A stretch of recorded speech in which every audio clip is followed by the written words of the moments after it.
Hey guys, guess what? Danny Cardling's even more excited than you because this is my first time welding in 12 weeks.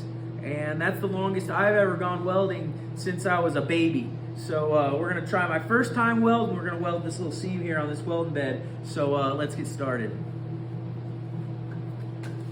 Maybe.